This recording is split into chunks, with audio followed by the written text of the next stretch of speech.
Well, it's Saturday the 13th of April. With the moon briefly in Leo, we all benefit from the grand fire trine. With the background churn of nonsense in the wider world, just try and get your head screwed on by the next and second full moon in Libra, the 18th. This is episode 1905 of 301 Permanently Moved Online, a personal podcast 301 seconds in length, written, recorded and edited in 1 hour by me at the JMO.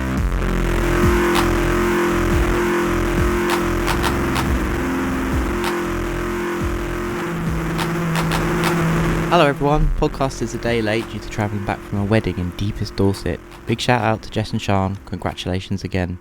We stayed in an Airbnb, thatch roof cottage. It kind of seemed to me that all the places in the village were set up as secondary economy to provide guests attending the amazing venue up the hill with places to stay. From spring through autumn, there's 2 weddings a week.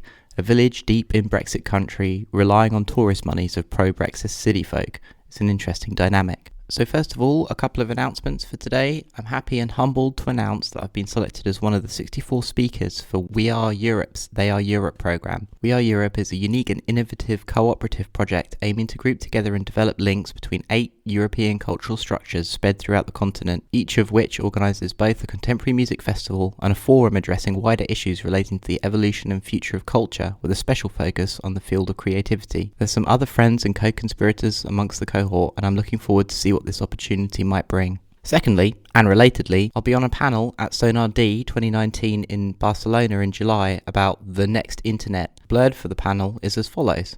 In 2019, the internet celebrates a triple anniversary: 50 years since the first computer-to-computer connection, 30 years of www creation, and 20 years of Napster. The 3 milestones celebrate and also reflect on the next 30 years of the web, where decentralization protocols will play a capital role. If you're in Barcelona, do come along. Next, let's do some recommendations, as I haven't done any for a while. I recently watched the new documentary Third Eye Spies. You can buy it on most platforms. It was a tenner on Vimeo, I think. Shot by director Lance Mungal, Third Eye Spies tells the story of 2 Stanford physicists who discover that psychic abilities are real, only to have their experiments co-opted by the CIA and their research silenced in the name of secrecy. The film's narrative is driven by the life of Russell Targ, who also serves as the producer of the film, one of the founders of the Stargate program at the Stanford Research Institute. It covers the beginnings of the program, its involvement in supporting the government in incidents like Patty Hearst's abduction, the recovery of a shot-down plane over Africa, and a myriad of other quote-unquote missions. It's probably the best documentary on remote viewing and the Stargate program yet, partly due to the recently declassified materials, but also due to the involvement of many key people who were involved in the program at the time. Speaking about the classified program for the first time, I already have Targ's book, The Reality of ESP, and I'm considering subjecting remote viewing experiments on friends in the near future. So I've read 24 books so far this year, and I inhaled all of the first 6 Dune novels whilst on holiday, and had to take a break before finishing up the final 2, Hunters of Dune and Samwens of Dune, written by Frank Herbert's workhorse son, Brian Herbert, and Kevin J. Anderson. Though I first read Dune as a nerdy teenager, I hadn't read any of its sequels. While I'm finishing the series as a complete chunk, I find I have so much to say on it, but not really enough time here. Part of me wants to call Dune and its subsequent books the only sci-fi novel. Reading Dune nearly 55 years after its release, you realise that it has influenced everything from space operas, Star Wars, and Games Workshop's world of Warhammer 40,000, and the list goes on. Game of Thrones certainly wouldn't exist without it.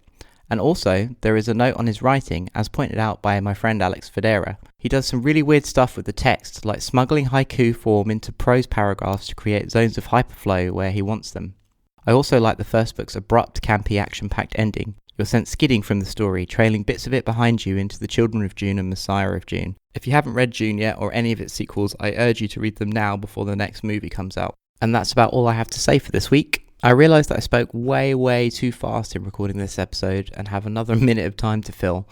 I don't know why I launched into my bullet points speaking at such a breakneck speed, but I did notice when I was recording that I was tripping over my words. But given the amount of time left inside this hour, I really don't have time to go back and fix it either. Lesson learned, I suppose. I'll promise not to make the same mistake next time, and as ever, I'll try and make each episode better than the previous one. I'm also not that bothered, as the whole point of recording this podcast was to be less of a perfectionist, so I'm just going to hit upload on this episode anyway. This has been episode 1905 of Permanently Moved.online, a personal podcast, 301 seconds in length, written, recorded and edited in 1 hour by me at the JMO.